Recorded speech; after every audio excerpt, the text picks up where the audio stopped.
Hello everyone, welcome to my YouTube channel AZ Cloud Training.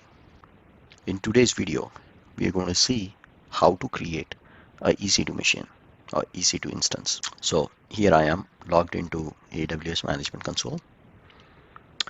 I have already accessed the EC2 service from AWS services, so I can actually find it in the recently visited services, or you can also find it in the all services under compute. I'm going to click it on EC2.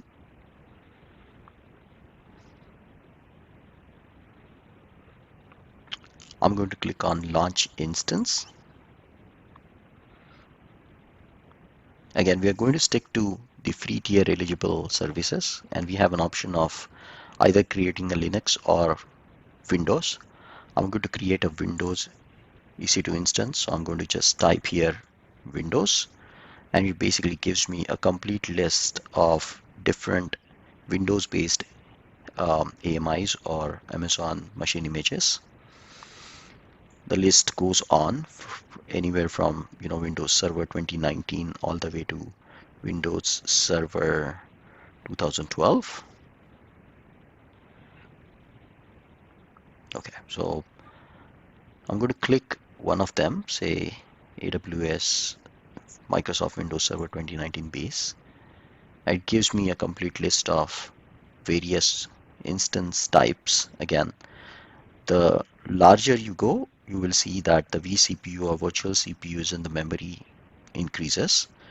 The largest in the T3 2x large is about 8 CPUs and 32 gig, and then you can even find a bigger, say M5A.24x large. You have 96 vCPUs and 384 GB worth of RAM. Then you also see the instance storage, which is EBS or elastic block storage. If it is also going to support EBS optimize, that information is available here.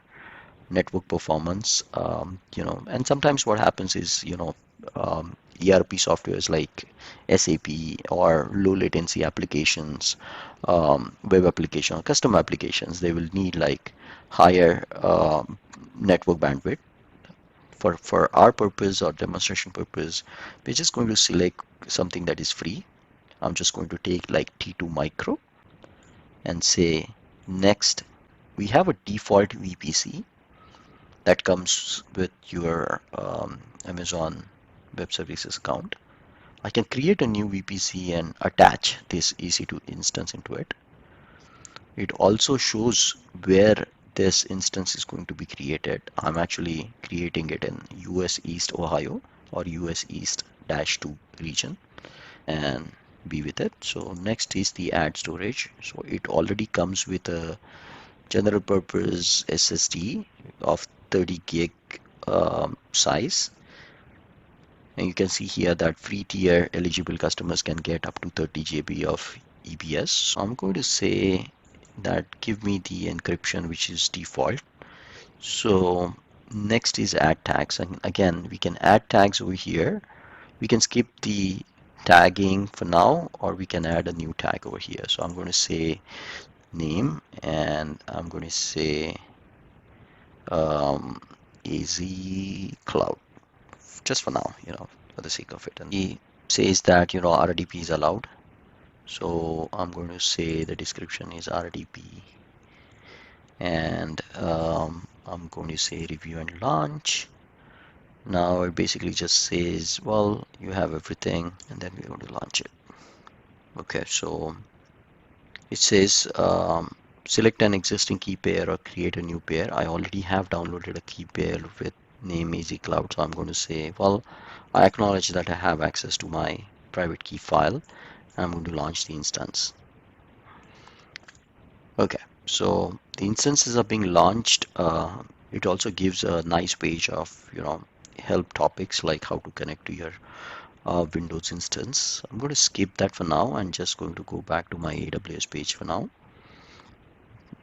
Okay, I'm just going to say EC2. So right now what will happen is once the EC2 instance is ready, it's going to show me what are the instances that are available for me. So looks like the instance is still being launched. So um, let's keep refreshing for now. Okay. So at this point of time, we have our instance. It's actually available and being initialized. So right now, what we can do is click on it. It'll basically open up and give us more details about what is happening to it and a lot of metadata about it. So okay, let's take it for now and see, well, how can we log on to it. So let's say connect, and I'm going to say download my remote desktop file. It's going to download it in my local machine. But then not only that, I have to also get a password. So I'm going to say get password, and then I'm going to browse for. Okay. So with that, I'm just going to click on the decrypt password. It's going to give me my big long password. I'm going to copy it, and then I'm going to click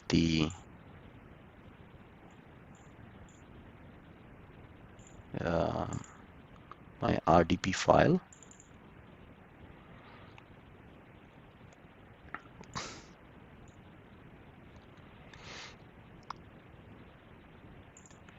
I'm going to give the password that I just copied and say OK. It's going to check the certificate, and then when I click yes, it's going to let me in. So right now it is setting up my machine. Okay.